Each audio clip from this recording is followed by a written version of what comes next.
しかも面。思いっきりのいい面が決まりました。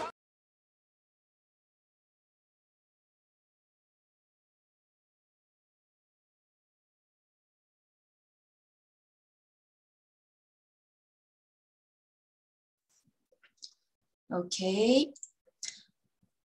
Well, good evening, everyone. My name is Akemi Morita Nakahara, and I am the president of São Carlos Kendo and Iaido Association. It's with great pleasure that I welcome you all to today's special seminar with Professor Alex Bennett as part of our second Kendo and Iaido journey, which is a totally free event. We are grateful and honored by Professor Bennett's acceptance to kindly participate in our event. And we had a remarkable number of registrations. I believe everyone is very excited to hear Alex Bennett's teachings, as he is one of the most prominent references in Budo Studies around the world. So without taking more of your attention, for a start, I would like to invite Kenji Nakahara, one of our directors, to briefly introduce Professor Bennett. Good evening, everyone. My name is Kenji Nakahara, Technical Director of the São Carlos Kendo and Iaido Association. I would like to briefly introduce Professor Alex Bennett to you all. I'll do my best, despite being a challenging task due to his extraordinary curriculum. Well, he holds 2 PhDs, one in Human Studies from the University of Canterbury and one in Science from Kyoto University, and he's Professor of Japanese Culture and History at Kansai University. He's ranked 7th Dan Kyoshi in Kendo, 5th Dan in Iaido and Naginata, 3rd Dan in Jukendo and Tankendo. He's also Vice President of the International Naginata Federation, member of the International Committee of the All Japan Kendo Federation, Director at the Japanese Academy of Budo, co-founder and editor of the Kendo World magazine, and author of several books in English and Japanese as Kendo, Culture of the Sword. Today, Professor Bennett is throwing us back in time to talk about Kendo's history and the complex process involving the construction of the concepts we know today. I truly believe it's a much appreciated topic, considering the record registrations we received. So it's with great pleasure that I welcome Professor Alex Bennett to make his speech. Please, Professor. Well, thank you all very much for your kind introduction and also your invitation to speak to you this morning. At least it is where I am at the moment. It is now 7 o'clock in the morning in Japan, where I live. I live in Kyoto. Normally, I would be driving to Kansai University at this time to do my Kendo training with the students. But I'm also happy to have one day off so that I can talk to you all in Brazil.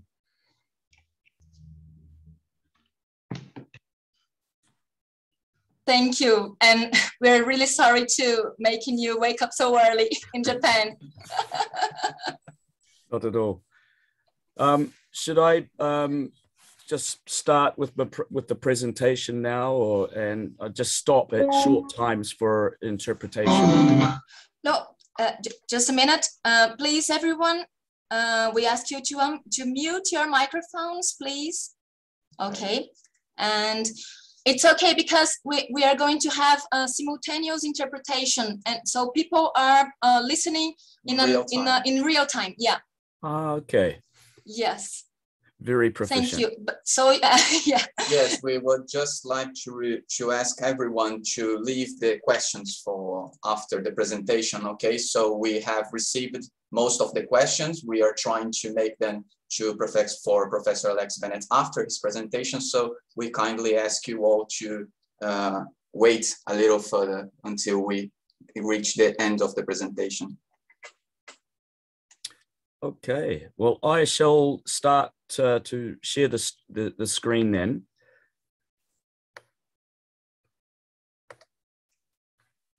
Okay, can everybody see the PowerPoint slide now?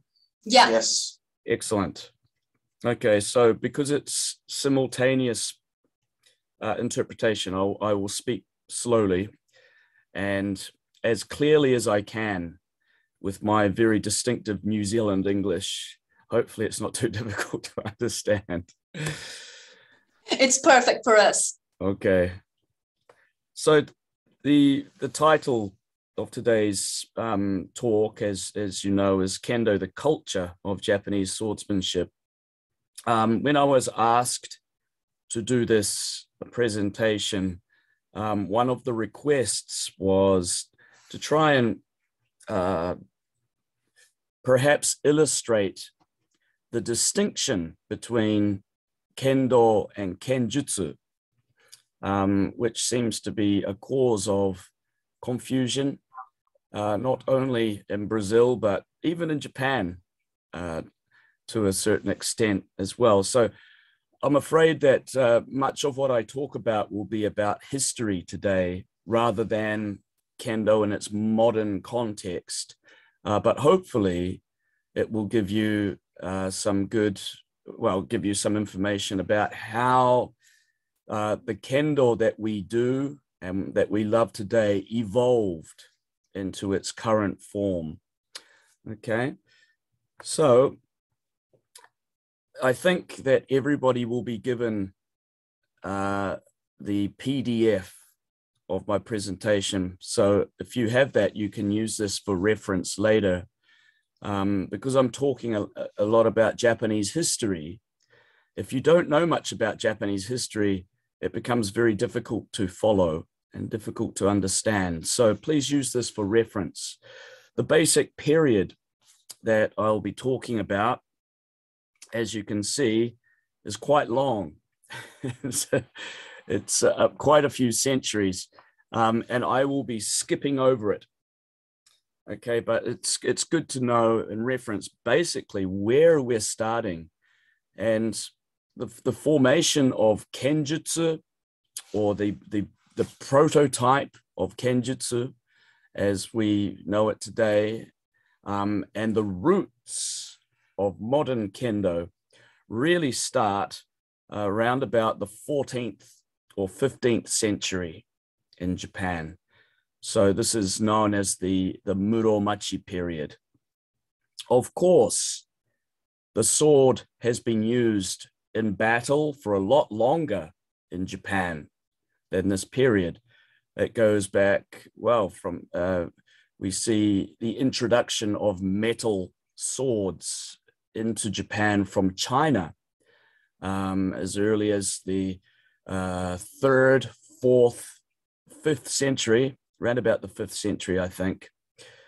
But these early swords were not used as weapons. They were used as tools for religious ceremonies.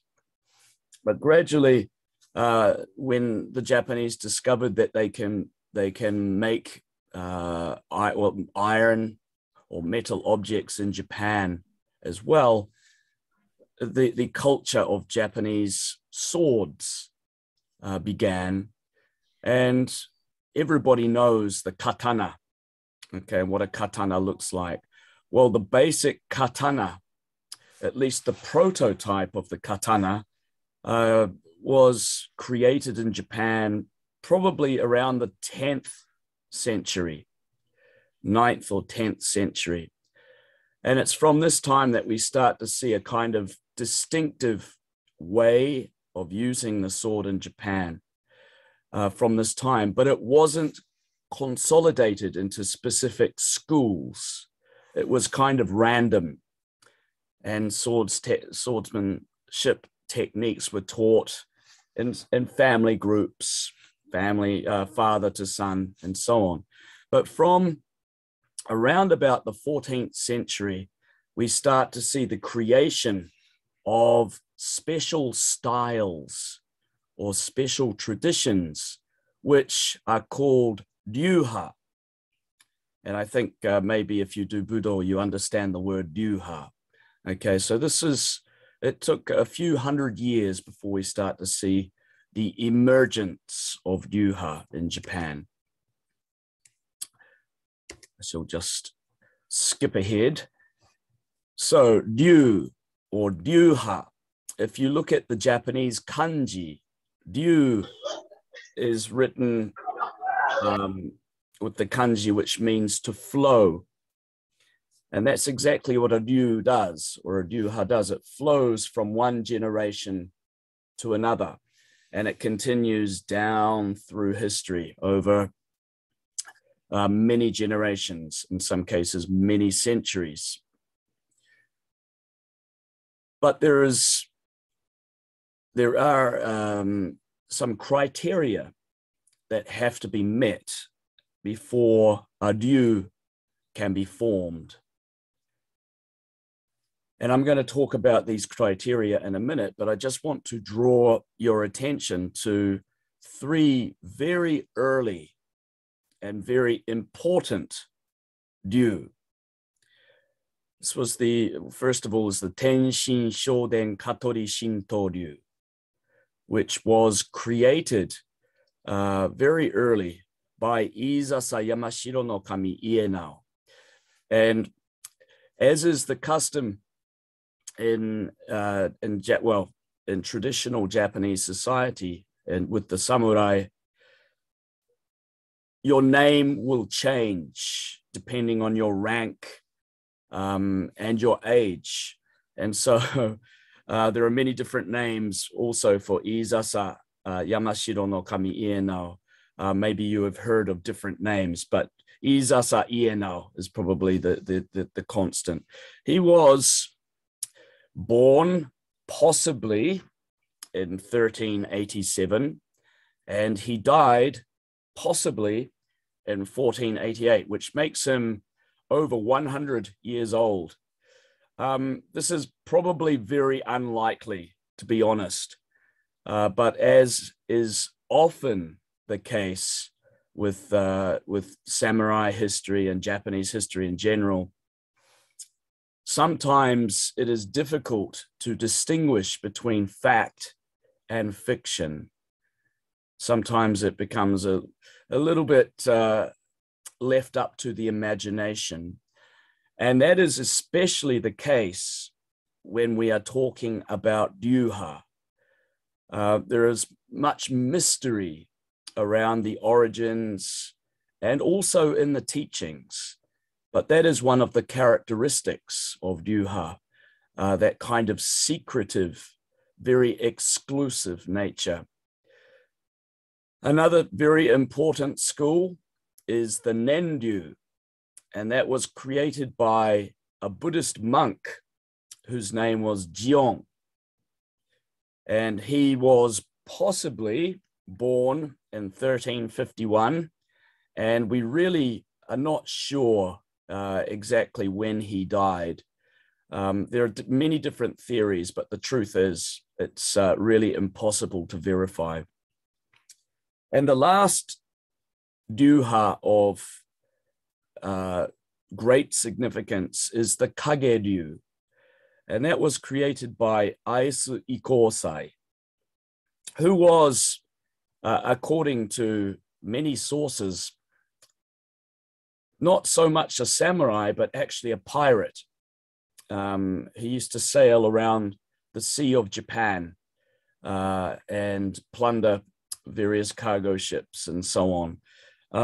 But in any case, he was alive around 1452 until 1538.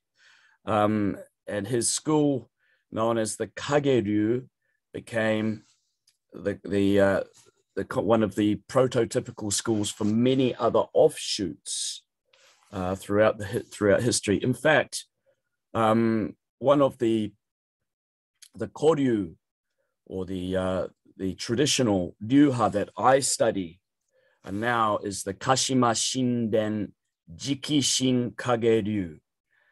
So my roots are actually, in terms of the my Kenjutsu, is with the Kageryu. So these are three very important early schools. Of course, there were many more, but these ones were to become the most influential. I could talk for many hours about the different schools and how they were founded. but we don't have time for that. So let me just give one example of the Tenshin Shoden Katori Shinto-ryu, which is very famous internationally as well, mainly because of it was the school that was studied by Don Draeger. I think many of you may know is one of the early Western experts of Japanese martial arts. He's also published many books, and because he studied Tenshin Shoden Katori Shinto-ryu under Otake Risuke sensei, the school has become quite well known internationally. But just to give you the history, very brief history of how that school was created. Again, you can see his name has changed here. Izasa Choisai. Yeah, now it's the same as Yamashiro no Kami. Yeah, now. When he was 60 years old, okay, he thought that there must be more to Kenjutsu or combat than just killing people with the sword. He thought, I guess he reached a kind of an impasse in his life. I guess you could call it a midlife crisis in a way. And he was dissatisfied. There was something missing from all of his experience fighting and killing. And so at the age of 60, he went to the Katori Shrine, which is in modern-day Chiba Prefecture. And unfortunately, the slide is missing some characters here. Sorry about that. But he went into the Katori Shrine and he underwent a special spiritual training regime for 1,000 days. According to legend, he was in there 1,000 days praying and fasting. He would not eat, and perhaps he was training with his sword. And then one day, after 1,000 days, in his dream, when he was sleeping, the Lord, or sorry, not the Lord, the God of the Katori Shrine appeared in his dream. The god of the Katori Shrine is Futsunushi no Kami. And Futsunushi no Kami is one of the gods or the Kami of war. And Futsunushi no Kami appeared as a small boy standing on top of a plum tree. And in the dream, Futsunushi no Kami gave to Izasa Choisai Ienao the secret of swordsmanship. He taught him in the dream some special techniques and said to Izasa Choisai, he said that you shall be the master of all swordsmanship under the sun. And then when Izasa Choisai Ienao woke up from his dream, of course, he remembered everything very clearly and he wrote it all down in scrolls so that he wouldn't forget. And basically, he was given divine wisdom.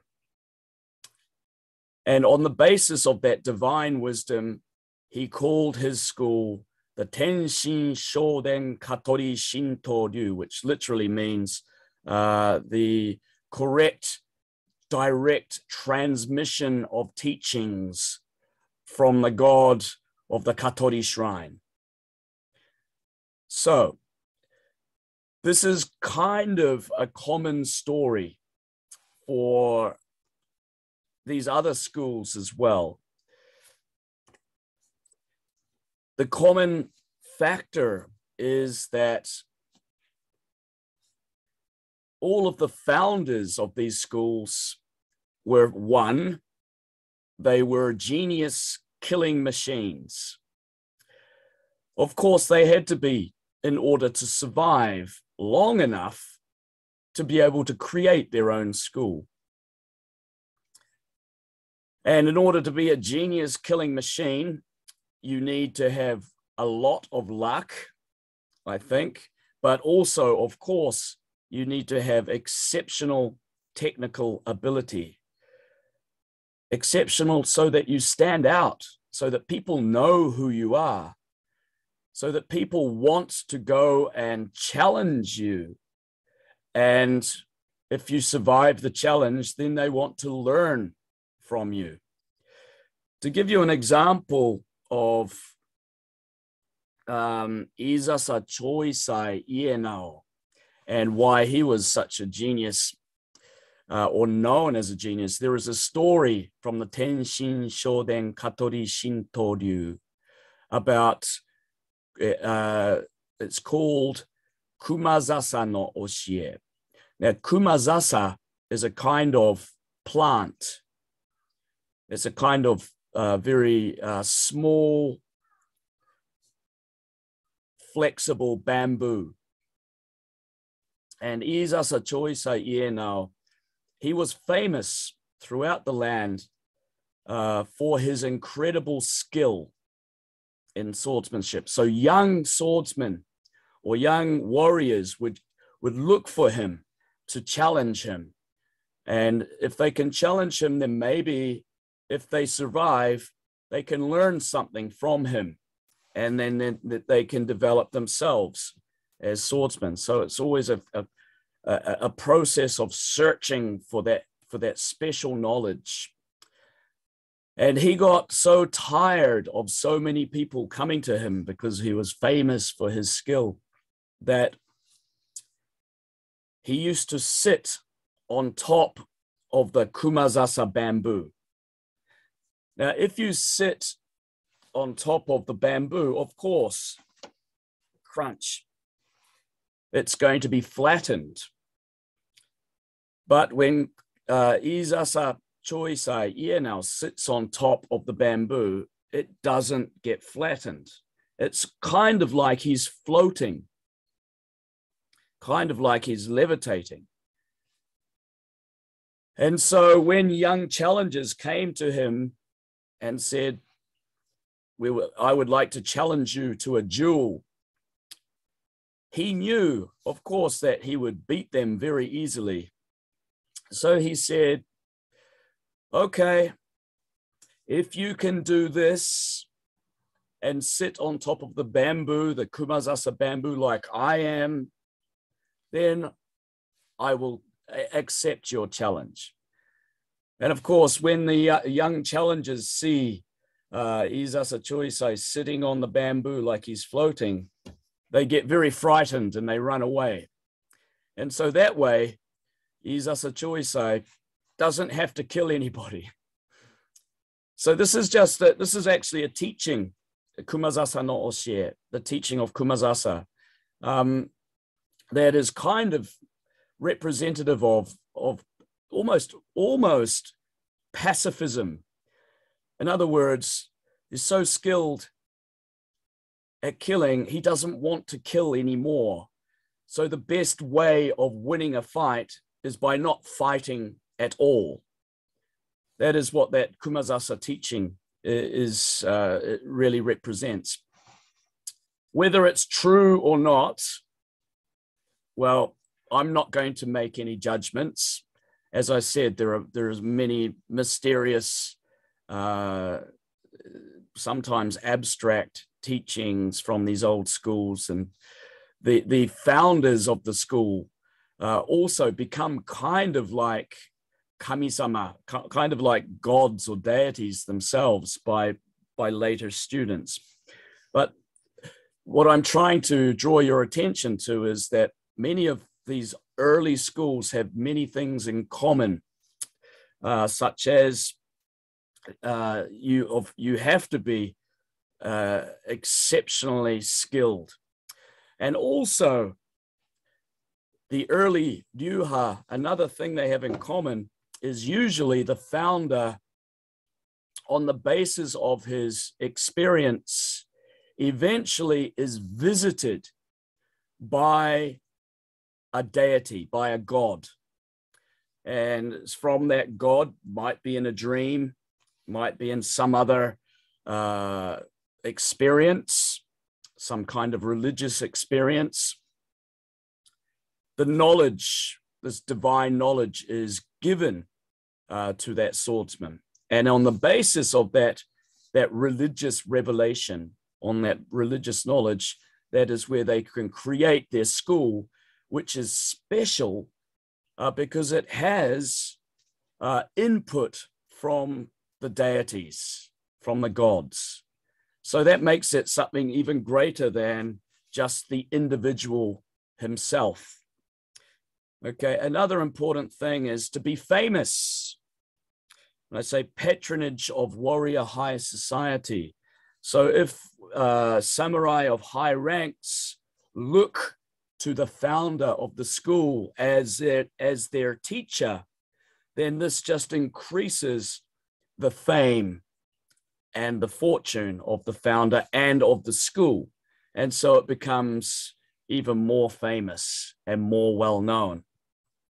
And then the founder will add or develop a special school philosophy, and he will create a system so that the teachings can be passed on to students. Because if you cannot pass on the teachings, then the ryuha will not survive. It will be a one-generation wonder, and then it will disappear. So you need to have students so that the ryu can continue. And in order to have students, you have to have special methods of teaching and passing on that knowledge.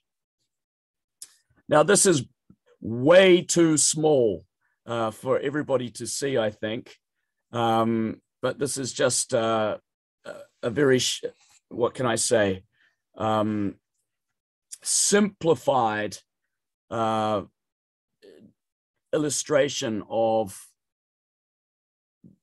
the various schools that came from the early schools that I've just introduced to you now.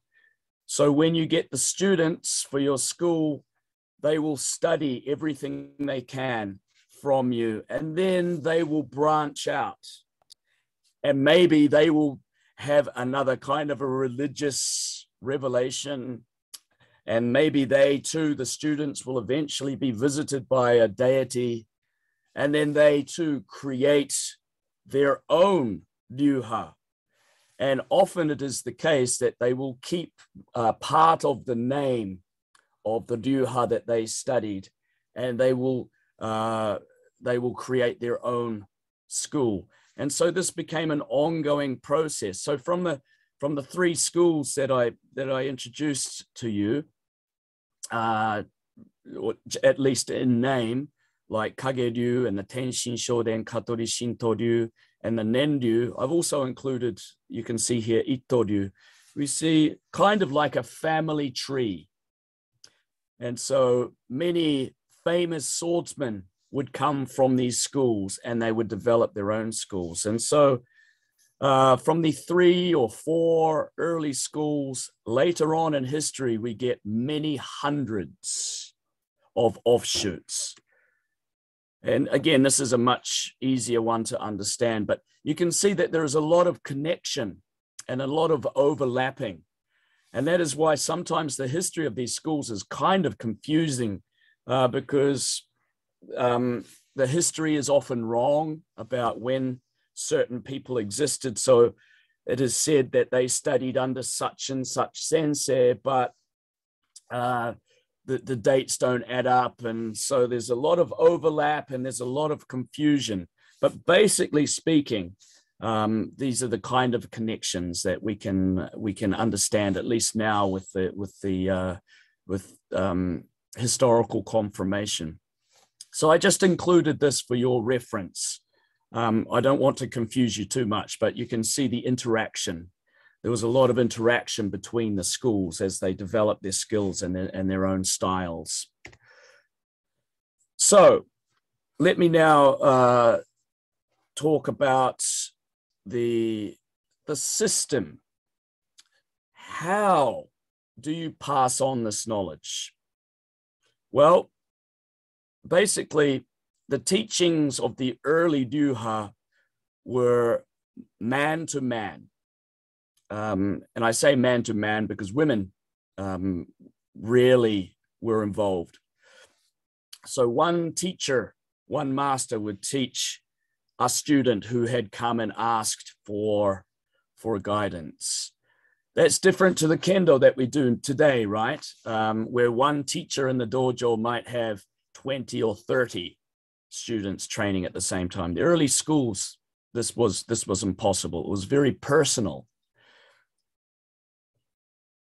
The kind of teachings that they would do involved kata, okay, oral teachings, so speaking, and densho, or written teachings. Actually, I have a densho here, which was given to me a couple of weeks ago by my sensei of the Kashima Shinden Jikishin Kageryu, because he died. Unfortunately, he died 2 weeks ago. And so he left me this scroll. And so if I look in the scroll, it has many of the things that he already taught me, plus some things that he hasn't taught me, so that I can continue to study without him.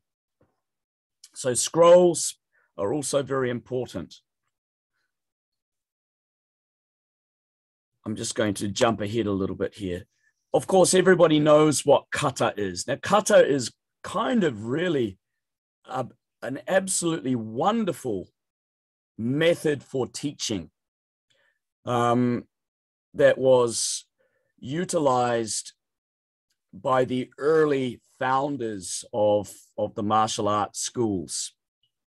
This was actually kind of, in a way, copied from theater. No, I don't know if you know of No theater. It's traditional Japanese theater, but many influences were obtained through No.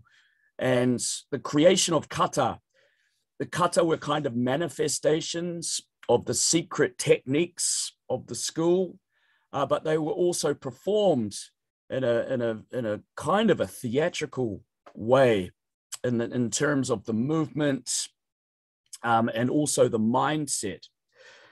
Of course, we know what kata is if we do kendo. They're prescribed movements or sequences of techniques.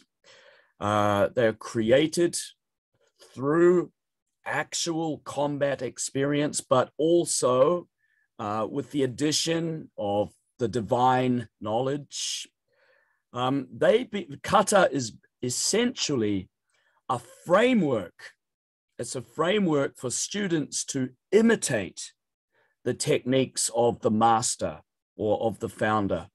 And that is why the kata from the traditional schools they go through many generations, and they're not supposed to change.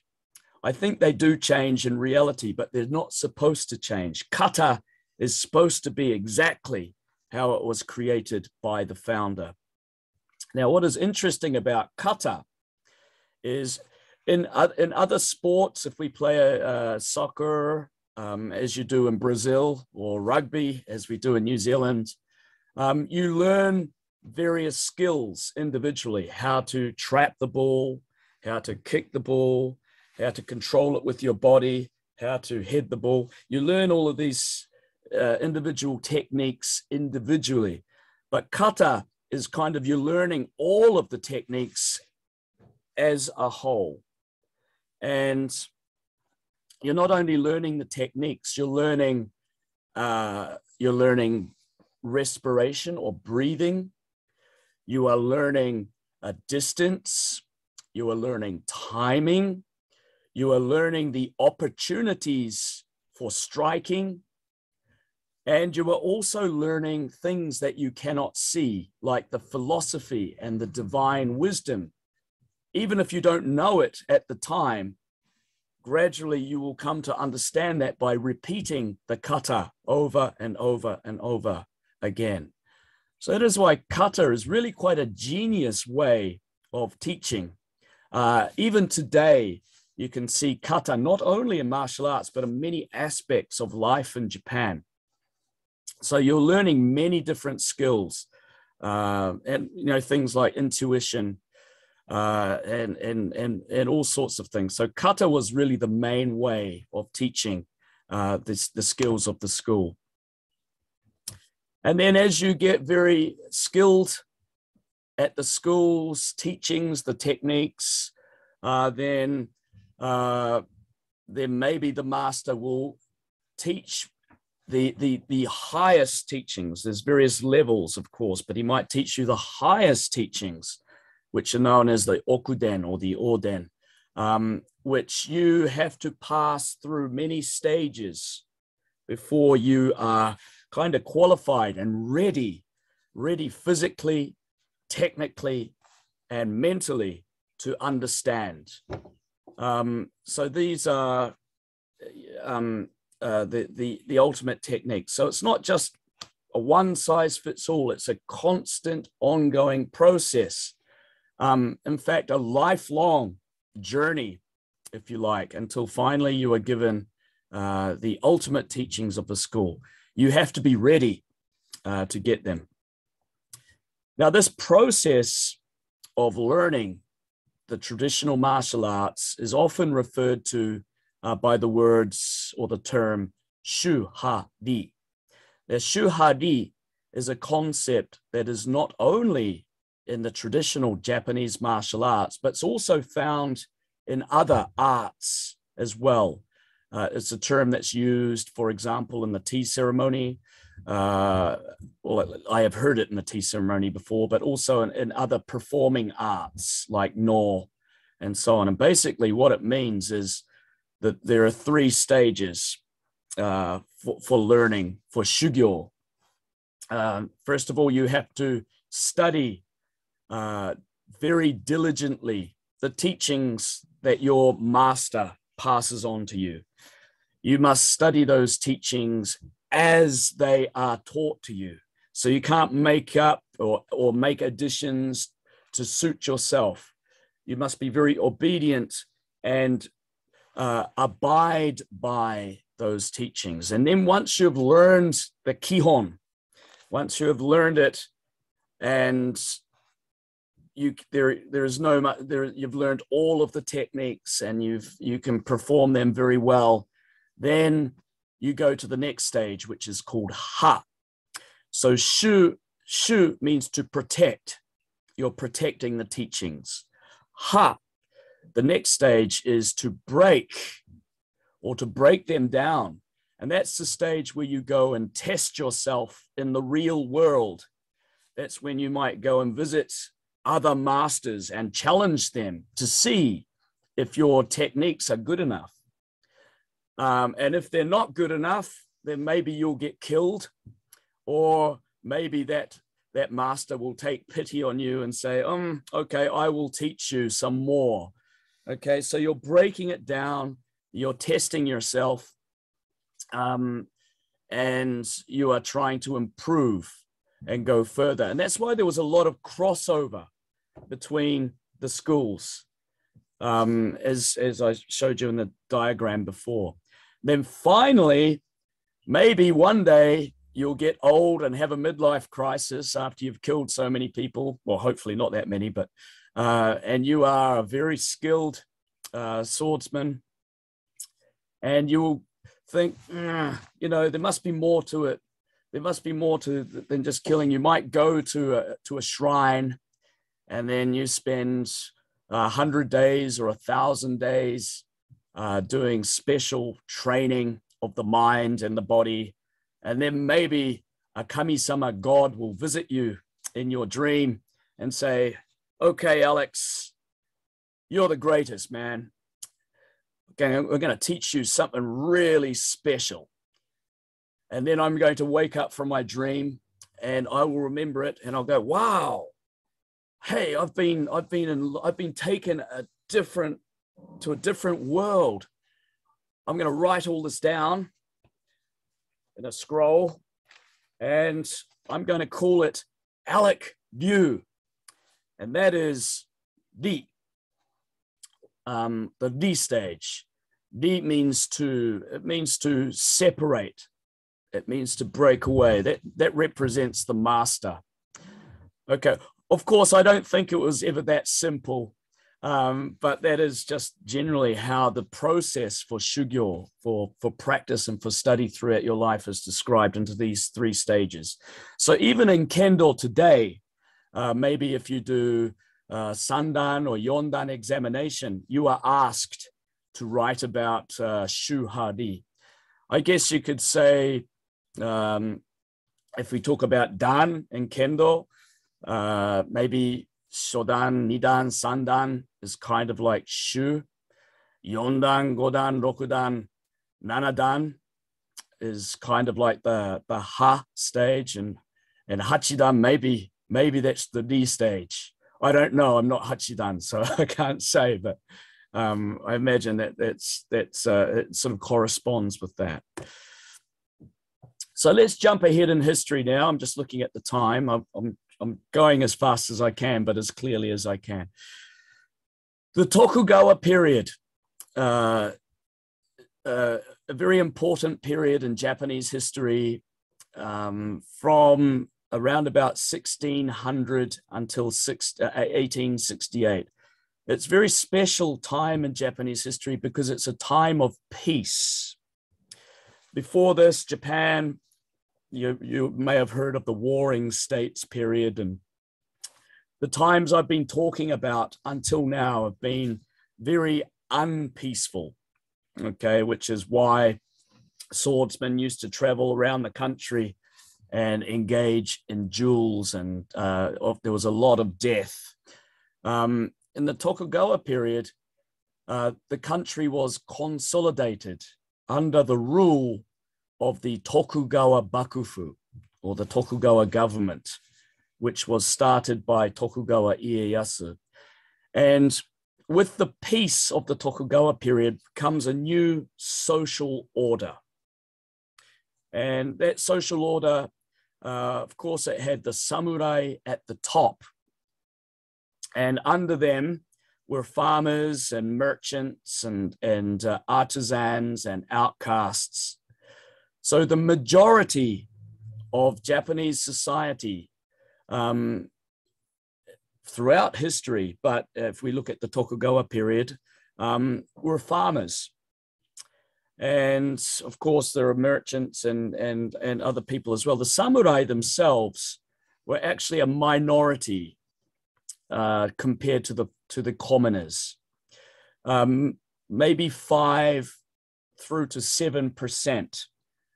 5 through to 7. No, it's not exactly, it depends on the book that you read. You'll get different numbers, but 5 to 7% were samurai. And the samurai were kind of privileged people in Tokugawa society because they stood at the top of the social pyramid. Their occupation was military, of course. They have hundreds of years of culture of fighting and war. And when they reach the Tokugawa period, they have a kind of a dilemma because there is no war. So how can they justify their existence at the top of the social pyramid?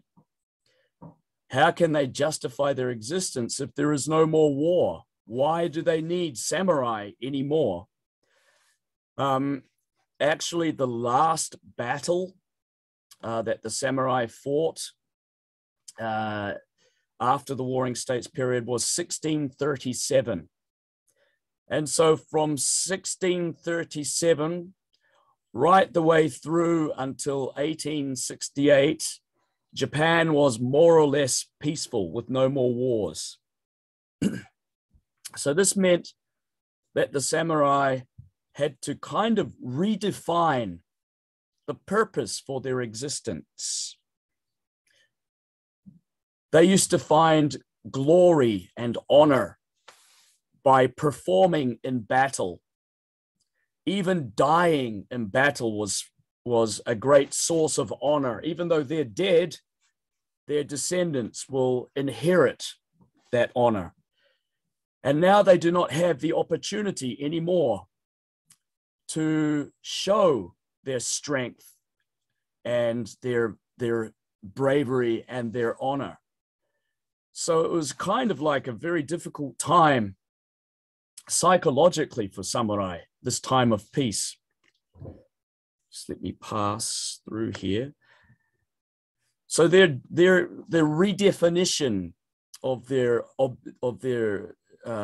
raison d'etre, their purpose for existence, was to set a moral example, if you like, to become paragons or leaders who embody virtues that should be emulated, that should be copied, people that should be highly respected as people who are selfless in their duty and are morally upright, people who could be respected as social superiors. The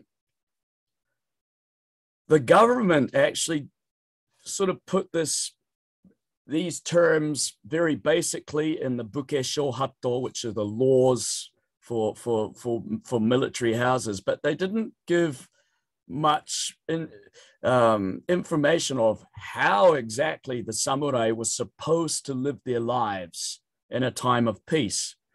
So this vacuum, because the samurai were thinking, well, what the hell are we supposed to do? There's too much damn peace, and we have this history and we have this culture that is based on military, but we have no way of living up to our expectations. And so this vacuum of knowledge was eventually filled by scholars and also by martial arts schools. And this is what I'd like to talk about now. During the Tokugawa period, we see some very important trends in the evolution of the martial arts and the martial arts schools. We see the intellectualization. We see the further spiritualization and pacification. Okay. We also see, and this is very important, the commercialization and the sportification of the martial arts. So these are what I identify as the four main trends in the way in which the traditional martial arts were redefined to suit the peaceful era. And I'll try not to talk too much about these because I'll go on forever and we don't have so much time. But down here, you can see the kanji for bu. This is kanji for bushido or budo. Okay, it means martial. But the interpretation of martial also gradually changed to suit the times. The objective of martial is, if you look at the picture, to stop fighting.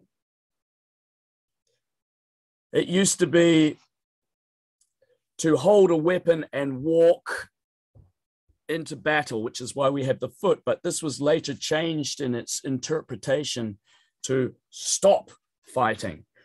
So the samurai were to live up to the peace of the times by still maintaining their military preparedness. Of course, they needed to be prepared militarily in case war was to break out, or for example, if a foreign power was to come to Japan, the samurai had to be ready to defend.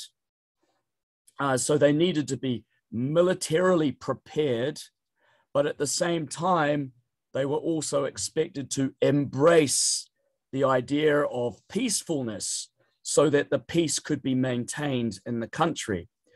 Okay, so in that sense, the martial arts were still very important part of their existence. It's how they could keep themselves militarily, mentally and physically and technically ready for military action to maintain the peace, kind of like policemen. Okay, but at the same time, the old mentality of wanting to go in there and kill people so that you could become kind of famous and so on. This had to be stopped to maintain the peace, and that's why we see the commercialization of the martial arts. One, it's like it became a kind of an occupation for teachers. By teaching, you could make a living. So samurai schools would employ martial arts experts to teach their samurai. And also in Edo or Tokyo, that we had, modern day Tokyo, private martial arts schools also developed. And samurai, and not only samurai, but also common people in some cases, even though they're not really supposed to, common people could also go to the private dojo, just like your clubs in Brazil and in New Zealand and in Japan. You could go to a private dojo and you could receive instruction. And so this became a kind of a source of money for professional teachers, but it also meant that the samurai, they could get their kind of diplomas. They could get diplomas and they could show their lords that, yes, see, I am doing my job as a samurai and I am keeping my studies in the martial arts and I'm progressing. So this is my proof. But the other thing that's kind of related to this is also the sportification of the martial arts, in particular Kenjutsu. So I just want to read this to you. This is a quote from a scholar, and it's from the late 1600s. So at this time, because of the commercialization of martial arts, the number of schools started to increase. So these schools are not really based on actual combat anymore. They're kind of creations, modern creations, and the number of schools increased exponentially in the time of peace for the reasons I just explained to you. And so that meant that all of these schools that were being developed, they wanted to stand out from the other schools, their rival schools. So they would make kata that sometimes the kata were just a little bit too extraordinary to be legit. Okay, they were kind of like acrobatic dancers and very dynamic, flamboyant, but they're probably not very practical. But people might look at that and go, wow, that's amazing. I want to join this school. I want to be part of this school. So it was kind of like, because of the commercialization, it was kind of very competitive. And these schools would often give out diplomas very easily. Today, we call it a Mick Dojo, okay? These very dubious schools. But they started to become very common during the peaceful Tokugawa period. And this comment here is very representative of that. In days long ago, there were many who learned swordsmanship and few who taught it. These days, there are few who study and many indeed are the number who teach it. The reason for this is that in days gone by, duels were not avoided. These days, no one conducts duels because it was illegal.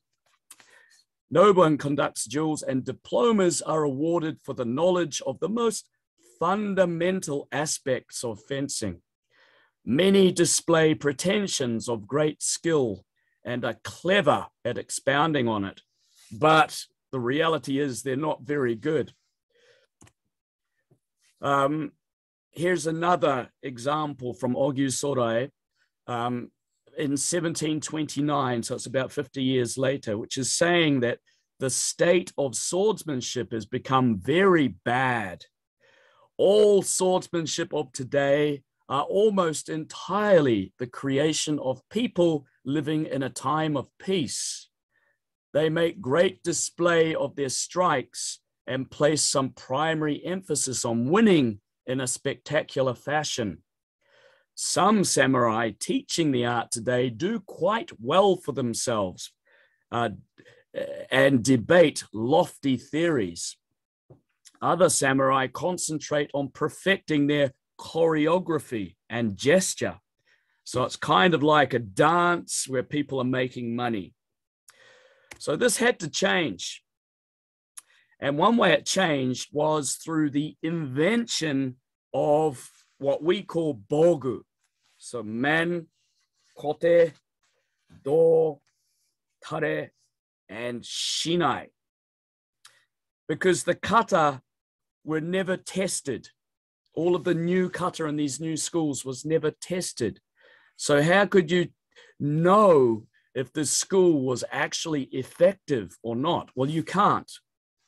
And so from the early 1700s, we see a couple of schools in particular, the Jikishin Kageryu, and also one of the Itoryu schools started experimenting with full contact swordsmanship, or kind of uchikomi, where you could actually strike with shinai without worrying if people are going to get injured or killed, but you could test the techniques very easily by doing this.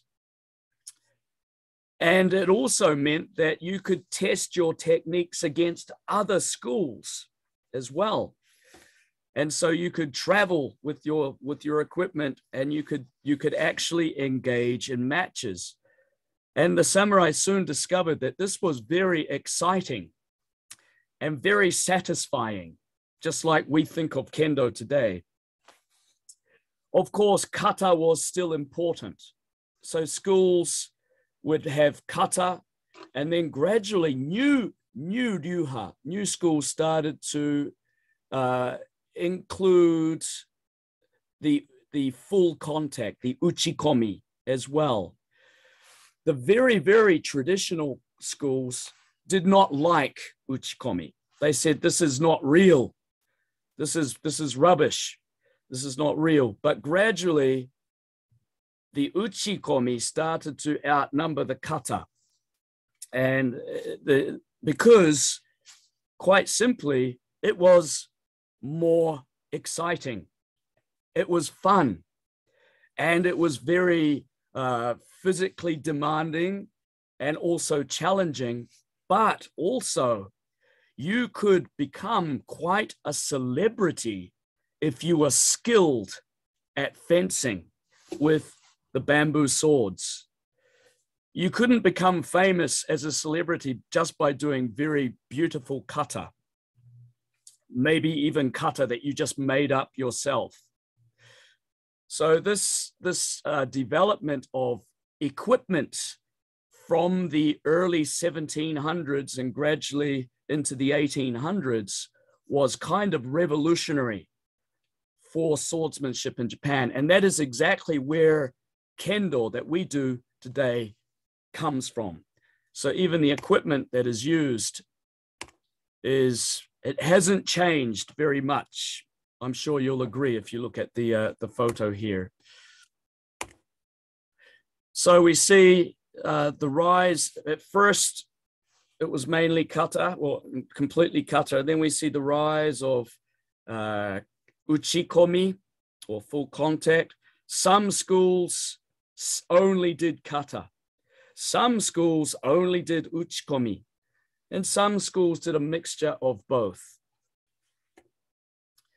And because of this rise of uchikomi, there are in particular, there are many schools throughout Japan, of course, but the three schools that are often mentioned because of their very high number of students are the three great dojos of Edo, the Shigakukan, the Genbukan, and the Renpeikan. They all did different styles. The Shigakukan did the Kyoshin Meichi-ryu school. Genbukan did Hokushin Itto-ryu. Renpeikan did Shindo Munen-ryu. But the one thing that they had in common is they all do uchikomi as well, which means that these schools, even though their styles and their kata are very different, means that they can actually come together and do fencing against each other to test each other and see who is really the strongest. So with the peaceful Edo period, traditional ryuha were composite. They were very comprehensive and have lots of different weapons. But in the Edo period, the Tokugawa period, we start to see the schools breaking away and specializing in one martial art in particular.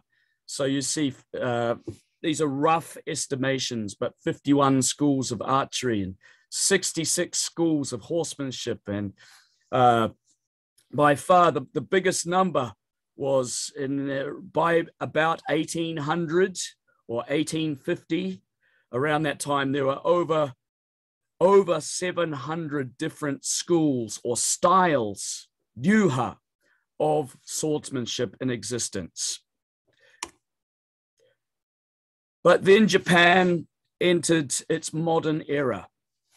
We're running out of time, so I will keep this very simple.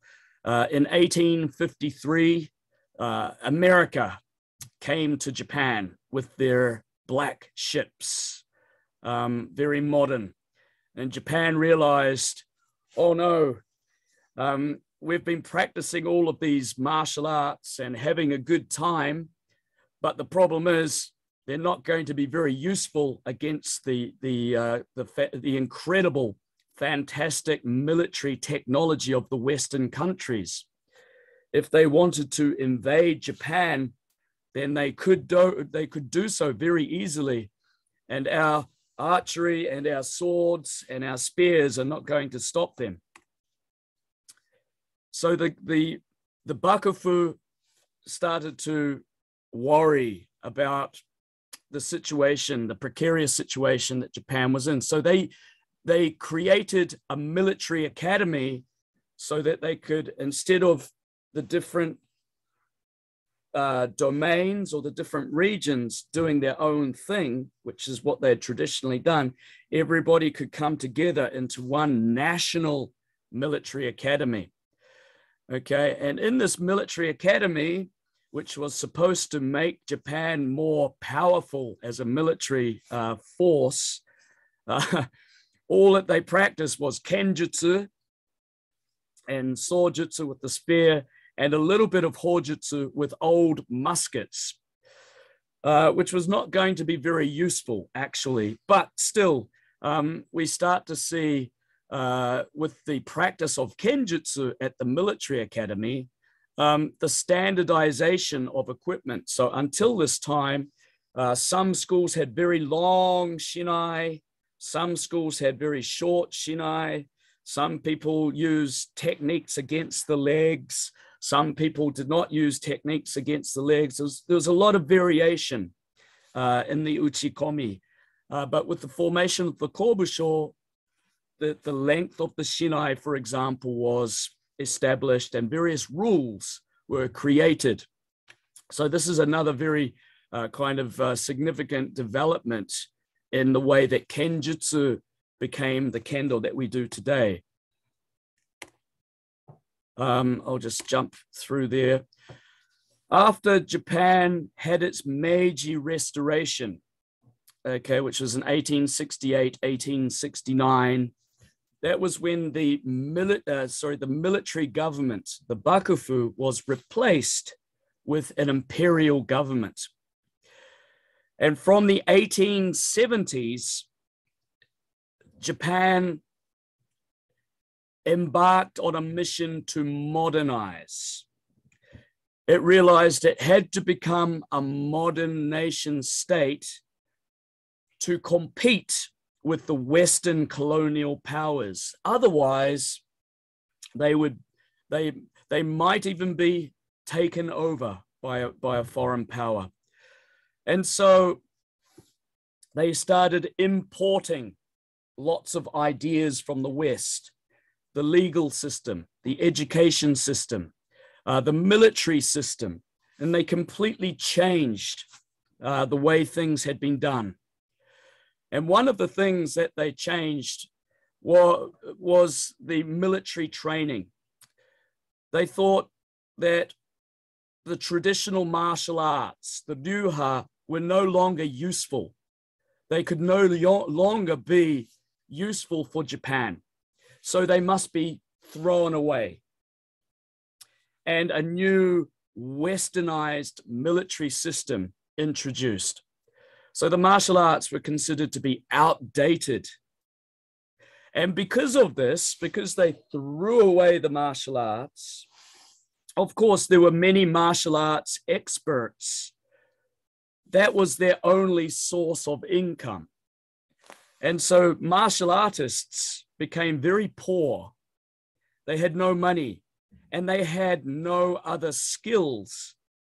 So they found it very difficult to adapt to this suddenly changing society. But then there was a man by the name of Sakakibara Kenkichi, and he's also from Jikshin Kageryu. And he came up with the idea, maybe we can turn Kenjutsu into shows for entertainment. And that way people would pay money to go and see the shows, just like people pay money to go and see UFC or MMA today.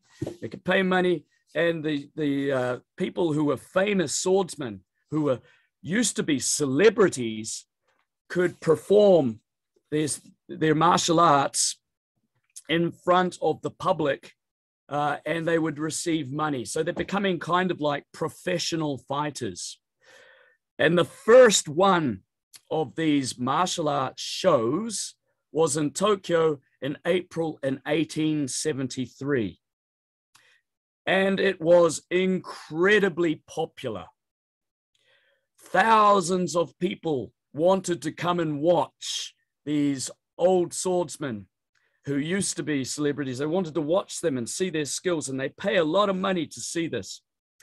So the shows became popular not only in Tokyo, but also in other places around Japan. And so it became a kind of a source of income for martial artists. They were no longer teaching military, but they were performing as entertainers. And famous martial artists could get maybe $100 a day for doing this. So it was not bad money, actually. And it was very much based on the kind of the sumo that we see today on television. You have the program like this. You have the shimpan, and it was conducted on a mound, like the dohyo that is used in sumo. But the government got worried about these shows because they realized there was a lot of people who used to be samurai and martial artists who maybe are very upset with the government, and maybe they come together in these shows and they are thinking about plans for a coup d'etat. So the government soon, they said no more to these popular shows. But the shows were important because they kept the martial arts alive at a time where they very easily could have become extinct. It kept them alive. And while this was happening, Japan was changing. And the shows gave the martial arts enough breathing space, enough time to survive just long enough to find a new niche in society, a new meaning in society. And the three things that are really important in the 1880s and 1890s was, one, the development of the modern police system in Japan. Two was the rise in nationalism in Japan. And three was the investigation of a new form of education in Japan. So these three things all came together in one go. And this was how the martial arts were to find a new meaning in society. So I'm running out of time, so I won't talk about this, but I'll cut to the point. For example, with the police, the highest person in the police force was a man called Kawaji Toshiyoshi. And he realized around about 1880, he realized that, wow, traditional Kenjutsu, okay, it actually is quite useful. And it would be really good for policemen to learn how to do Kenjutsu, because it will keep the policeman fit, healthy, sharp, and also it's good close quarters combat. And so it's not so bad after all. Maybe in a war, okay, it's not useful, but certainly for the police, it can be very useful. So from 1880, he introduced Kenjutsu training into the police academy. Who was going to teach? Well, it was the stars of the martial arts shows, the Gekken shows, who were given jobs as teachers to the police. So, phew, they found a new job, a new occupation. And of course, police Kendo today is very strong. And this is where it started. With education, there were many, the new education system in Japan was based on the Western education system.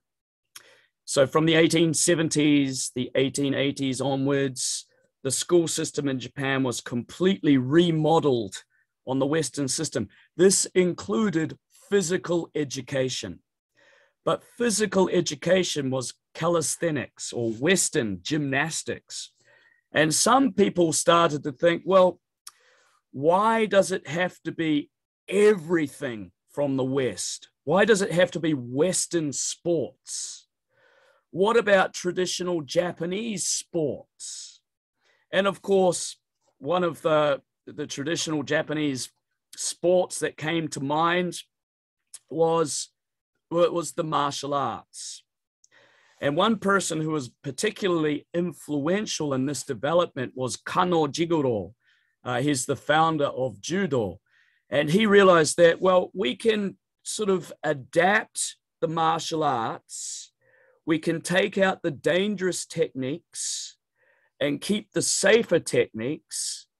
And we can change the way that we teach martial arts, not from one-on-one, but one teacher onto a group of students. And we can also base a new version of martial arts on the philosophy of education, of physical, moral, and intellectual. And that is how he started Judo. He started Judo from a traditional style of Jujutsu, but he changed it to be safer and something that can be taught in schools, and something that would be beneficial, not to learn how to fight, but how to be a better human being. And that's why he called his style of Jujutsu Judo. So instead of focusing on the techniques, the do, which means michi or way, means that it is focusing more on the educational value of practicing the martial arts. So this is a kind of an evolution, a way in which the martial arts evolved to keep relevant with the times. And Kano Jigoro's judo was very influential because other martial arts also copied this model. And Kendo actually was one of them. The Ministry of Education in Japan, at first, they were kind of, even if we change the way that the martial arts, or like Kendo or Kenjutsu is taught, even if we change the way it's taught and we change the objectives, it's still kind of dangerous for children because we don't have a way of teaching it safely. So many educators over the next few years, they developed a style of Kenjutsu which would be safe and could be taught to many children at the same time. So eventually, the Ministry of Education said, okay, if it is in this format, then it should be okay to teach Kenjutsu and Jujutsu or Judo in the nation's schools. I'm just going to jump ahead again. So apart from Kano Jigoro, there was also another organization that was very important in the creation of modern martial arts for teaching in schools. And this group is called the Dai Nippon Butokukai. It was a private group that was created in 1895 with the objective of preserving traditional martial arts culture, because so much of it had disappeared.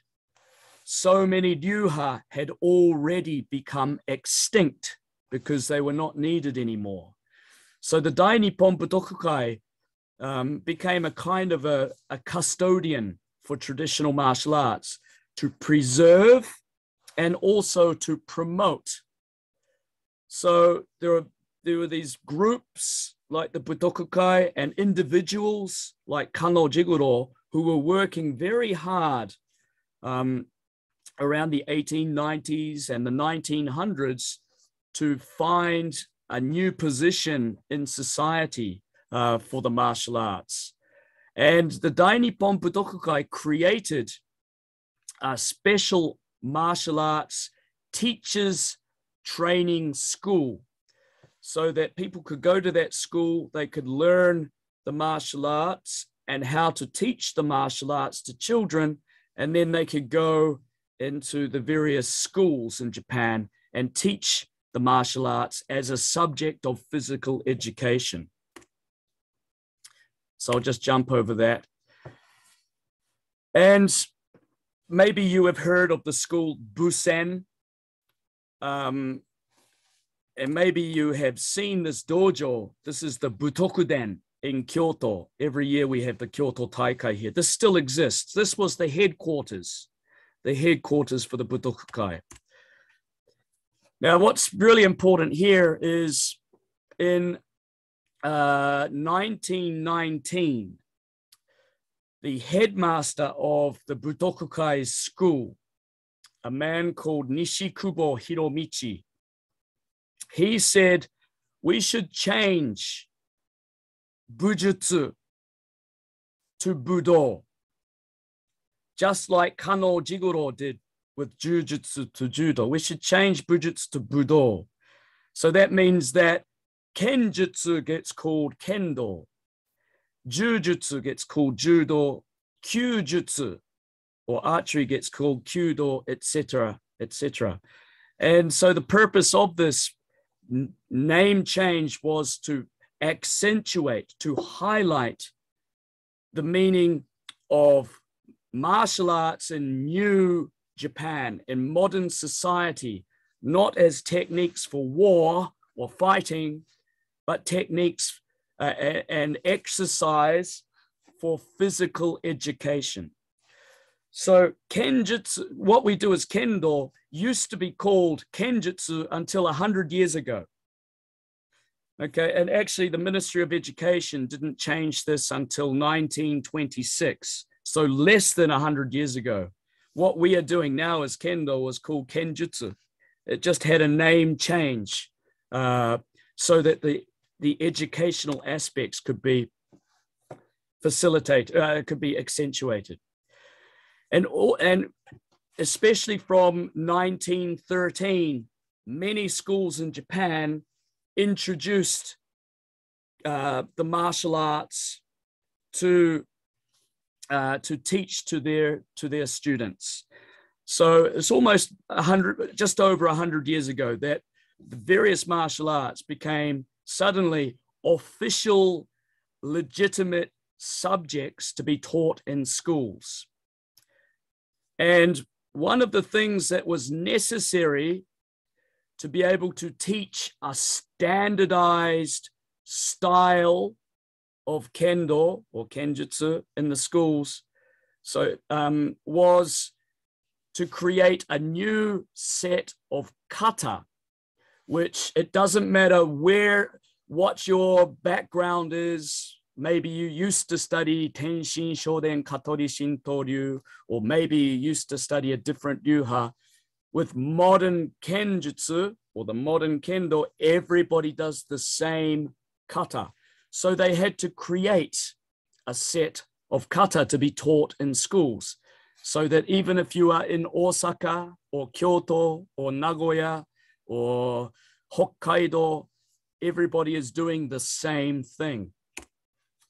And so the Dai Nippon Butokukai and the Ministry of Education and Tokyo Shihangakko, which is now Tsukuba University, they created a seminar where teachers from Shindo Munen Ryu, Shingyoto Ryu, Hokushinto Ryu, Onohaito Ryu, Tamiya Ryu, Shinkageryu, blah, blah, blah, blah, blah, blah, blah. They all came together and they thought about a set of kata, a new set of kata which could be taught in schools. And that is what we do today as the Nihon Kendo Kata. This was created to teach the philosophy of swordsmanship to children. Of course, they also do uchikomi. So by doing uchikomi, but also doing the kata, you can learn the values of swordsmanship, the philosophy of swordsmanship, the modus operandi of how a sword is supposed to be used, the philosophical, technical, theoretical side of Kendo. So basically, all of these different schools or different Kenjutsu Ryuha came together to create what we do today as Kendo. And what we do today as Kendo is basically Kenjutsu, but entirely with the focus on learning Kendo as a way of education, a way of teaching the individual to become better, a better person by being stronger and healthier, but also somebody who has a sense of morality and a sense of respect and understanding and empathy for other people. I'm run out of time, so I can't talk about how during the war, suddenly Kendo changed back to military Kenjutsu. But there was that period in the 1930s and 1940s where Kendo changed from education to military, okay, and fighting, because it is fighting, isn't it? Okay, it is combat. Of course, that combat is still there. We understand that, but we don't practice it for that reason. But it can be practiced for that reason. if we want it to be practiced as a form of violence and a form of killing, it can be, because that is where it came from. But we choose not to do that in modern Kendo. But history proves, especially in Second World War, World War II, how this became a very useful way of teaching young people how to fight and how to die for their country. So this is another very important episode in history. I don't have time to talk about it today, but please understand that that happened. And because of that episode in the 1930s and 1940s, after World War II, Kendo was banned. It was forbidden because it was considered to be militaristic and dangerous. But gradually, from the 1950s, Kendo was able to come back, but it had to be redefined. And it was carefully redefined as a democratic sport. So not for military, not for combat, but purely for sports and education. And so that was the only way that it could make a comeback and be resurrected. And so many people will say that Kendo is not a sport, or Kendo should not be a sport, or the difference between Kenjutsu and Kendo is a sport, but Kenjutsu is the real swordsmanship. Well, this is actually all rubbish. If you look at the history and you look at the evolution, Kendo or Kenjutsu has always adapted with the times to keep relevant with the times. Because if it is not relevant, it will die, it will disappear. And so at the base of the Kendo that we do today is still very much a strong theory and philosophy of Kendo as Kenjutsu, as swordsmanship. So if we look at the official concept of Kendo, which was established in 1975, the concept of Kendo is to discipline the human character through the application of the principles of the sword. This is the principles of the sword is Kenjutsu. Okay. Another document that was put out by the All Japan Kendo Federation to clarify what Kendo's role in society is today is Kendo is a way where the individual cultivates the mind by aiming for unification of mind, spirit, and technique, utilizing the shinai. And this is important. They say, shinai toyu tsurugi, or shinai toyu katana. The shinai sword, it's not just a bamboo stick. The shinai sword should be not only directed at one's opponent, but also at the self. Thus, the practitioner will be able to develop a rich outlook on life and be able to put the culture of Kendo into use, thereby benefiting from its value in their daily lives through increased social vigor. So, what I want to say is that in Kendo today, we have many different faces. We have the sporting side, but we also have the educational side. We also have a combat side, but we also have that theoretical side as well, which is very much based on traditional Kenjutsu.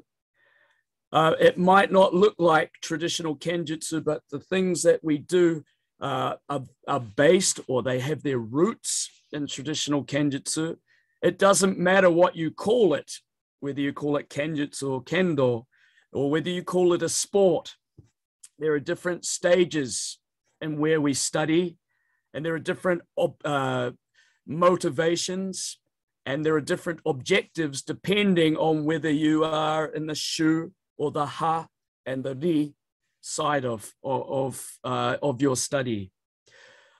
So I just wanted to give you an overall picture of how closely connected what we do in Kendo today is actually with what the samurai were doing 200-300 years ago.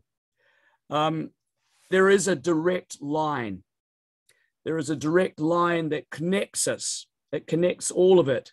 But throughout history, the face the method of the way in which it is done and the objectives has evolved. And what we're doing now in Kendo is necessary for it to have survived this far. Otherwise, it would be of no use or not much interest to people. So it is a natural evolution. It is a natural progression. It is not a devolution, I believe. Some people often talk about how bad the sporting side of Kendo is. I think this is just a part of the stage of individual progress as we do Kendo. But Kendo is what you want it to be. And Kendo or Kenjutsu has always been what people want it to be.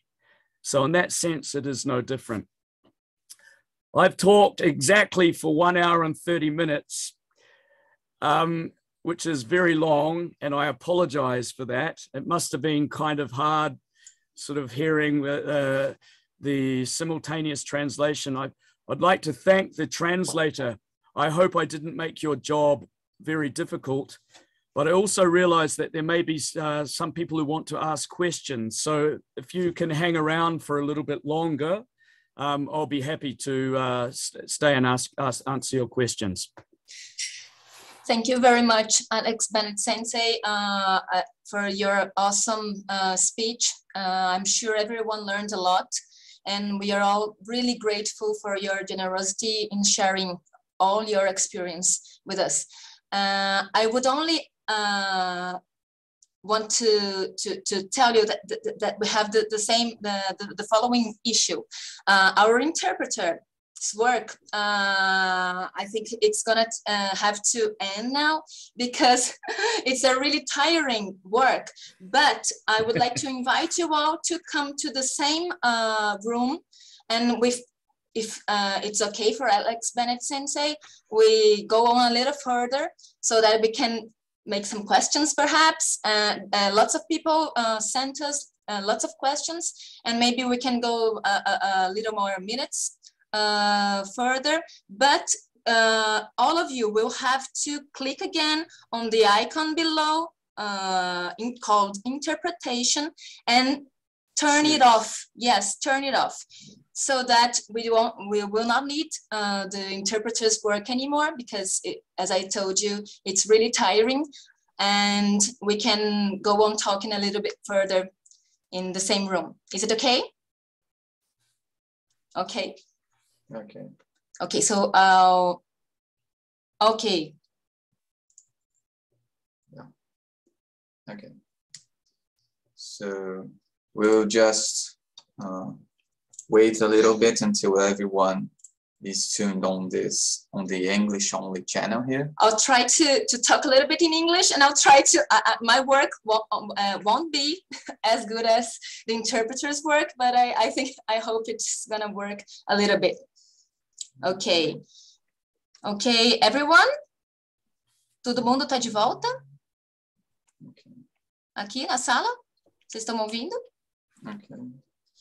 I believe so. Okay, okay. So we received lots of questions from the audience, and we tried to summarize them. Just a little bit, just a minute. Okay. Yeah. And well, I'll try to speak it in English, and then after Alex Bennett Sensei answer it, I'll try to summarize it in Portuguese too, for those who don't understand it. So the first question is of my own. What the question? Oh, just a minute, please. Okay. Well, while authors like Friday argue that Kenjutsu I think you've already explained that, but I have a question related to all your clarification on this history of Kenjutsu and Kendo. Well, authors like Friday argue that Kenjutsu, Kendo, Gekken, and other analogous terms were used as almost equivalents before Jigoro Kano's shift in paradigm, and which somehow contradicts Draeger's main thesis on the differences between Jutsu and Do. But it seems to me that in your book, you imply a different view. Referring to authors like Hobsbawm and Bourdieu, you propose that while we can say that Kendo lays its roots on Kenjutsu, both as a combative practice and even a spiritual way to better oneself, at the same time, Kendo also reveals itself as something completely new, a modern invented tradition, as you call. That is the result of a long process of standardization, sportification, which also worked as a way to promote national, cultural, and symbolic feelings. And besides this, it also incorporated several Western educational ideals and principles, as you told us. So if I got it right, then my question is, if people, I don't know, like here in Brazil, it happens frequently.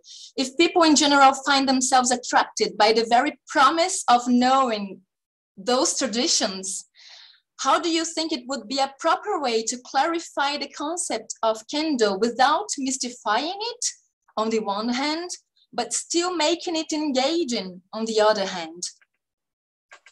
Well, that's a really deep question. But I think it doesn't matter, irrespective of the era, the age, and the terminology, Kenjutsu, Kendo, Gekken, whatever, in all ages, and it doesn't matter what you call it, swordsmanship. Let's just say Kendo, to be easy, has always contained a spiritual side, an educational side, a technical side, and a combative side. It has always had that. It just depends on the age, what side is emphasized more, I think. And then another thing that I mentioned is that Kendo has always been constantly reinvented. So it's been reinvented in the post-war period. It's actually being reinvented even now in Japan. For example, recently maybe you saw the All Japan Kendo Championships on YouTube live streaming. Because of the coronavirus, now we cannot do Tsubazeriai anymore. So the rules are changing. There's always, it's a perfect example of how it has been tweaked to suit the time that we are living in. So it is always an invented tradition. Most people think of invented tradition as something that happens at the beginning of the 20th century, where, you know, many different cultures modernized and they look for their own national identity. And so they invent traditions to make their identity stronger. Kendo indeed is a good example of that as well, with the heightened nationalism. It's like Japanese people, we come from samurai. Actually, most Japanese people don't come from samurai, but by engaging that feeling of pride and samurai and doing Kendo, that's an invented tradition. But it was an invented tradition during the Edo period. It was an invented tradition during the Warring States period.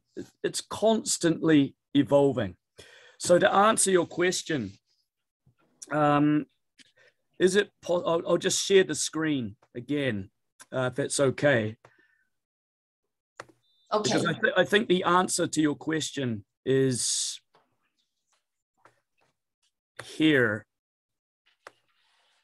Okay, that you can see that these two concepts, or these two explanations, were put out by the All Japan Kendo Federation.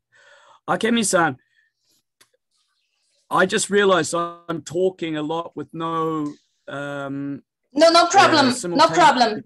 Yeah, I'm trying to. I'll try to remember. Yeah. Do you want me to stop here and you can explain it, or do you want me to continue? No problem. You can go on. Yeah. Okay, I'll keep it short. So the reason why the concept of Kendo was introduced in 1975 was because the Kendo Federation was worried that Kendo was starting to become too competitive and too sporting, scoring points and going, yeah, just like baseball or soccer or something like that, right? So as a reminder of where Kendo comes from, they created this concept. The concept of Kendo is to discipline the human character through the application of the principles of the sword, which doesn't mean it's about winning or losing or winning trophies. It is about becoming a better human being through the practice of Kendo and the principles of the sword. This is very short, but it's very deep. And again, in 2007, another document was produced by the All Japan Kendo Federation for the same reason. It's called The Mindset of the Instructor, or in Japanese, Shidosha no Kokoro Gamae. And I was asked to translate this, and again, to remind people that Kendo is modern and relevant, but also draws on traditional knowledge. This is what they wrote. As I said, I won't read it again, but just the first bit. Kendo is a way, a michi, where the individual cultivates one's mind by aiming for unification of mind, spirit, and technique, utilizing the shinai sword. So blah, blah, blah, blah, blah. So often we need to have these reminders so that we keep it relevant and keep it to the way that it's supposed to be useful for society.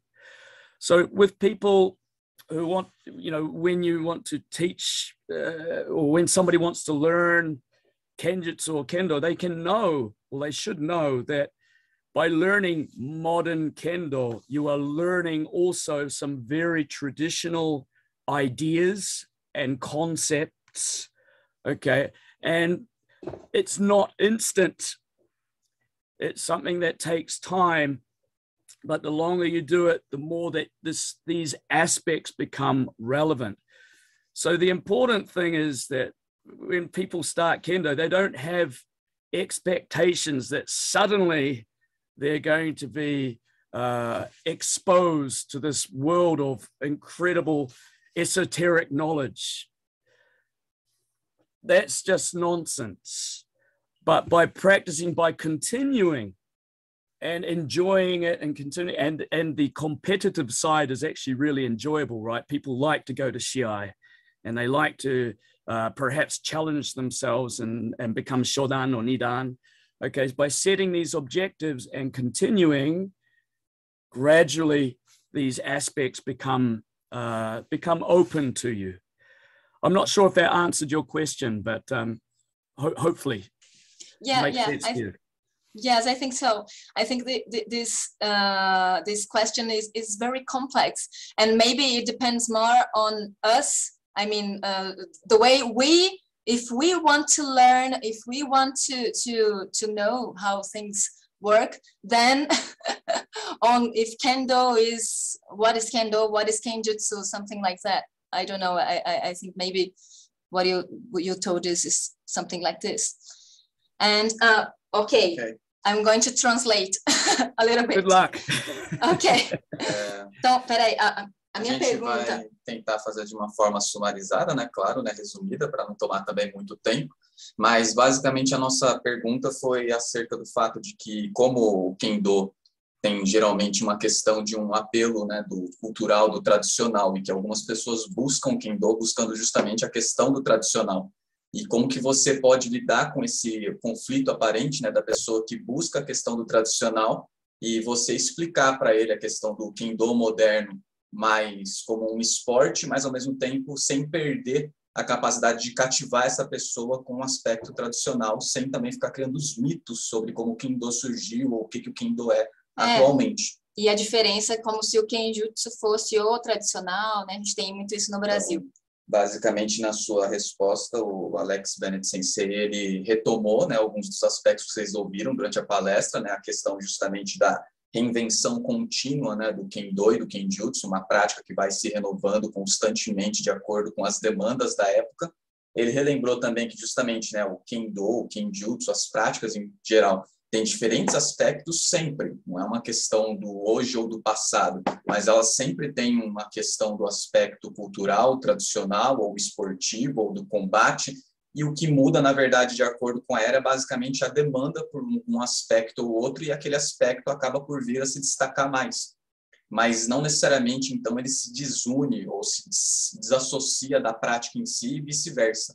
Então, basicamente, o que ele argumenta, né, de uma forma bem simplificada com tudo isso, é que quando, eventualmente, essas pessoas buscam essa questão do esotericismo ou uma coisa muito mística na prática, você fazer compreender na pessoa que há o aspecto esportivo e que há como você aproveitar do aspecto esportivo dela também.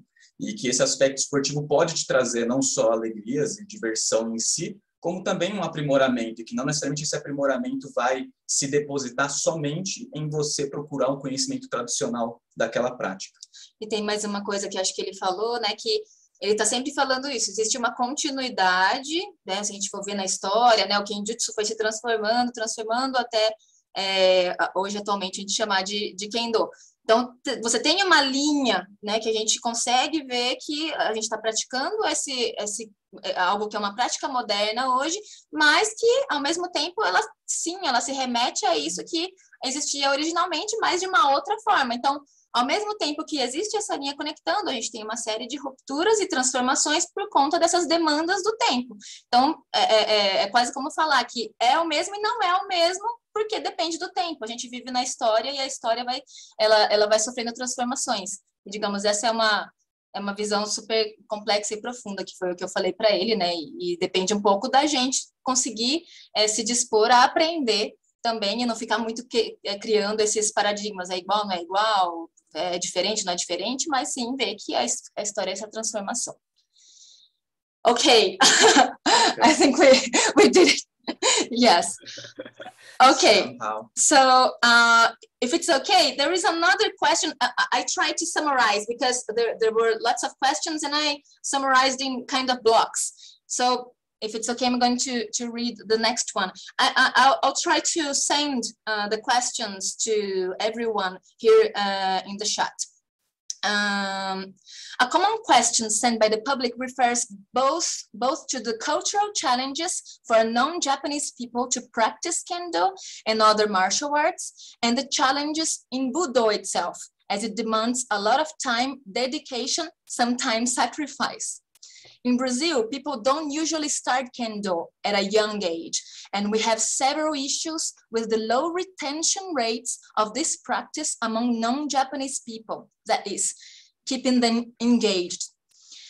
So the question is, considering the differences in cultural patterns and backgrounds around the world, do you have any advice to overcome this difficulty, or even a suggestion of possible adaptations of teaching and training Kendo? And finally, in your case, as a non-Japanese, what is it that motivates you to keep practicing Kendo and other martial arts today? Wow, that's a lot to cover. Yes. They're very interesting questions. And they are questions that are very relevant, not only in Brazil, but in every other country as well, I think. The retention rate. How do you make it more attractive for people to continue? Actually, I can tell you that the retention rate in Japan is not so great either. And I think people might be surprised. Just to give you an example, I teach at Kansai University, and we're a pretty strong Kendo University. Recently, at the All Japan Championships, Kansai University got 3rd place. So, we've got some pretty skilled young Kenshi. They have been doing Kendo since their children, then junior high school, university. Okay, so they've been doing Kendo for 10 years or 12 years. They've been doing Kendo mainly because they have to, because their parents make them. And once they join a club, it becomes, at their school, it actually becomes very difficult to quit, even if they don't really want to go anymore. And often it is the case that when they graduate from university and they enter the workforce, they stop doing Kendo. So I find that many of the graduates from my university, once they leave, they do not do Kendo anymore. So retention is a problem even in Japan. Do you want me to keep going, or would you like to translate? Okay. And so what I find in my position in teaching in Japan, what is very important, what is really important to encourage retention is for the instructor to be brave and the instructor to think of new ways of teaching Kendo and keeping it relevant, keeping it evolving. We all have our traditional ways of learning Kendo that we've all been in the dojo and the sensei yells at us and then we end up doing Kageryu and we finish not really knowing what the hell it is that we're supposed to be doing there. I find even with Japanese students now who are very used to the system, it doesn't work for them anymore. People are changing. We live in a different era now. We live in an era of information, an era of incredible technology and stimulation from many different places. The way in which people process information and their expectations for information is different. People want to see results. They want to feel the stimulation of satisfaction from having achieved something more than ever. Of course, human beings have always been like that, but more than ever now. And I see that with the young Japanese students as well. And so that means that it requires another thing I find also is young Japanese students are becoming very, very rational in the way they think about things now, very black and white. And so the instructor now has to think of ways to teach the essence of Kendo, but in a way that is relevant and easy to digest for the modern mindset. This is not just a cultural thing. This is very much a generational thing that is common throughout the world. So teaching methodology is absolutely crucial. And I think that Kendo has a very common, I guess you could call it a problem. It's very stuck in tradition, and it's very stuck in traditional ways of doing things. But as I said about ryu, the meaning of ryu to flow through generations, if it's not relevant anymore, or it cannot be understood by the younger generation in particular, then it's not going to continue. So we need to continue. We need to keep reinventing. But reinventing in Kendo is kind of like a taboo subject, isn't it? If it's not traditional, it's not good. You can't do it. It's got to be done the old way. But as I've just showed in my discussion, it's always been changing. So I think it's a difficult question. There is no one simple answer that I can give, except the instructors must have an open mind and a great understanding of the students and the way that they learn now. And there are certain times when you can be strict, and there's certain times where you've got to be nice and kind. Okay, instead of the traditional old way of just saying, just do it and you will understand one day. Okay, it requires a lot more care. And I think this is a problem all around the world. It's the method of instruction which needs to change. The method of Kendo does not change, but the method of instruction can change. I think this is, not only for non-Japanese people. Of course, as a non-Japanese person, there are various cultural challenges, but I think there are even cultural challenges for young Japanese people today. So in that sense, there's a lot of similarity. I don't think I've given you an answer, but we'll let you. Yeah, of course. No, you did.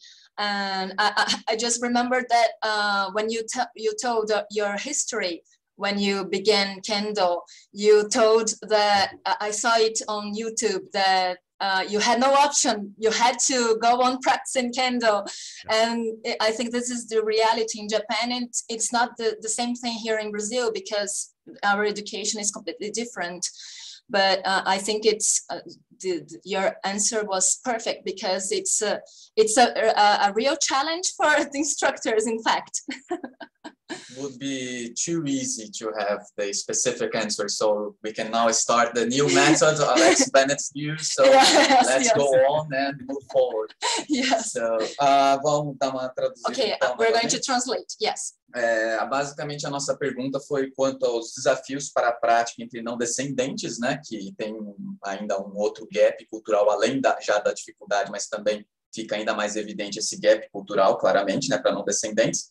E além das dificuldades que tem no próprio aprendizado do Budo, né? Então, como que você pode superar essas adversidades, essas dificuldades, em especial para tentar ter uma maior retenção de alunos, né? É muito comum a saída de muitos dos praticantes, né? Como é que você consegue manter esses praticantes, em especial os não descendentes, que acabam sendo, claro, né, um público majoritário em qualquer país que não seja japonês. Então, o Alex Bennett sensei, ele jogou luz para a gente de quem está lá literalmente no local, em loco, e disse que, na verdade, no próprio Japão há uma dificuldade na retenção de praticantes atualmente, né, de uma forma que às vezes a gente não concebe vendo daqui, né?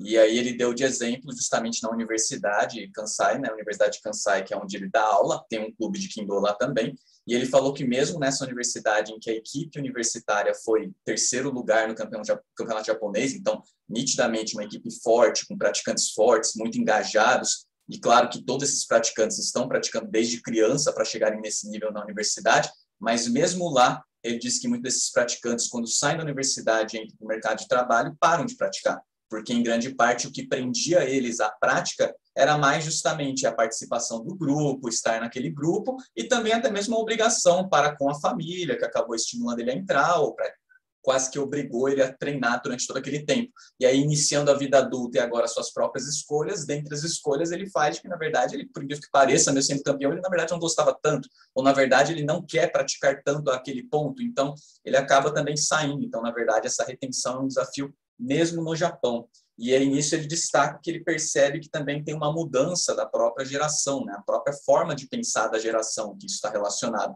Então, a nova geração pensa de uma forma muito mais racional, né, em termos de resultados, o que isso vai me dar, o que isso vai me permitir, e que, diante disso, fica difícil de você convencer eles somente pelo argumento que era o que era utilizado muito comumente para a gente, né? O tradicional do, mas você tem que fazer e uma hora você vai entender para que serve. Isso já não consegue mais funcionar para a forma de pensar deles, para a capacidade que eles têm de acesso à informação e até mesmo para a capacidade que eles têm de processar aquela informação. Esse tipo de mensagem literalmente não entra, por assim dizer, mais, não faz sentido na cabeça deles, mesmo dos japoneses que praticam há algum tempo mesmo, né, que praticam desde criança.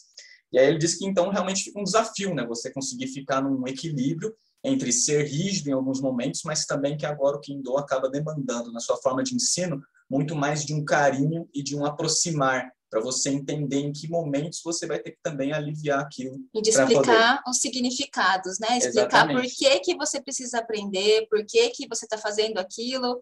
Mais do que nunca, a gente precisa ter... Então, é um desafio para os instrutores, na verdade. Um desafio em termos de método de ensino, de a gente conseguir se renovar e não ter tanto esse tabu de que não pode inovar, de que tem que se ater às tradições. Exato. E aí, na linha central, basicamente não há um método específico, né? Claro, a gente até brincou falando que seria muito fácil se ele pudesse dar uma resposta já de um método, uma receita para se copiar em todos os lugares, mas que o que ele considera que é importante, eu achei bem interessante essa parte, que o mais importante é tanto os instrutores terem isso em mente quanto transmitirem isso, de que a forma de ensino pode e deve mudar, mas o Kendo é sempre o mesmo.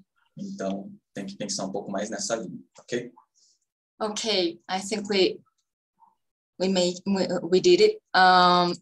Alex Bennett Sensei, we have more questions, but I think we took much of your time. I think you must be tired, perhaps, and maybe as well as the public, maybe. So no, but we are. I think they are really interested in everything, and they lots of people are here sending us messages.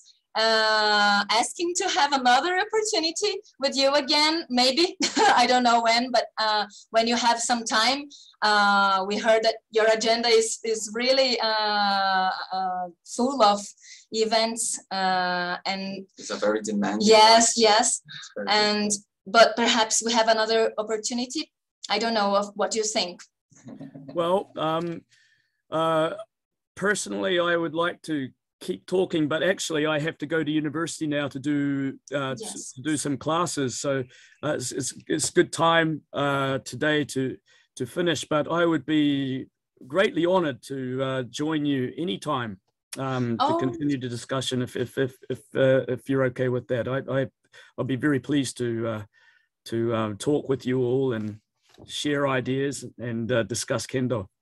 Oh, thank you very much. It would be our honor to have you again here. And people, as I told you, most here are asking to have another opportunity so that we can talk a little bit more, because it's a really complex and interesting topic to be discussed. So we thank you. Kokoro kara kansha shimasu. Thank you very much. It was a real pleasure for all of us, and that's why everyone is here paying attention and having more questions, even more questions. And there's some people asked us, we usually take a photo, but a modern photo, a screenshot here. Yeah. So if you want to, if you could, yes. Turn on the cameras, if everyone can turn on the cameras. Então, a gente vai tirar uma foto agora, quem quiser e se sentir confortável, né, pode ligar a câmera para a gente poder fazer essa foto, tá? A gente vai ter que fazer em partes, porque tem bastante gente. Tem duas so telas. We will take some rounds of the photograph, because there are lots of people, so we have to take some shootings for everyone to be Okay. There. So first one. 1, 2, 3, now. Ok, just a minute. Então, esperem um pouco. A gente já vai ter que repetir algumas vezes com outras pessoas na tela. So, again, we have to do it 3 times. We're going to do it 3 times. To do it 3 times, okay. Just a minute. Again. Second round. Just a minute. 1, 2, 3. Now. Okay. Second shot. Okay, so just a minute. Sambon shobu no. Yes. Okay, last the one. final round. Just a minute. Okay. 1, 2, 3. Now. Okay. Okay. Perfect. Terrific. So we would like to thank you all for all your attention. We know it's been very demanding, so we are very pleased to have you all and to have Alex Bennett here with us today. We would also like to thank, he's not here, but we would also like to thank Gil Vicente Nagai Lourenço. He is a Kenshi, originally from our association. Now he's living in Japan, and he met Alex Bennett sensei about 7 years ago when Gil was a PhD student in Tsukuba, and he made this contact. And due to this contact, we were very pleased to write an article for the Kendo Road magazine. So Gil is responsible for all our contact with Alex Bennett. So we are very grateful for Gil's contribution to the São Carlos Association, which made possible to be here hosting Alex Bennett today with us, okay? Então, nós só estamos querendo agradecer também ao Gil Vicente Nagai Lourenço, é um praticante de Kendo de São Carlos. Ele que fez o contato com Alex Bennett sensei há quase 8 anos atrás, quando ele estava com doutorado no Japão. Então, graças a esse contato que o Gil teve, a gente pôde escrever um artigo para Kendo Road, que é a revista que Alex Bennett é justamente editor, e foi graças a esse contato com ele que a gente está aqui agora, né, recebendo Alex Bennett. Ele conhece a gente por conta disso. Então, nossa gratidão também ao Gil por conta disso. Aí. Hi, so thank you again. I hope you have a good class now. Yes. A good day, and I hope to see you soon. Obrigado. Thank you very much, everybody. Obrigada. Obrigada. Thank you. Thank you. See you later. See you later. Bye bye. Bye. Muito obrigado. Thank you, Bennett sensei. Thank you. Great day. Obrigada, pessoal. Muito obrigado a todos. Obrigado, gente. Muito legal. Obrigado. Boa noite, pessoal. Até breve. Obrigado.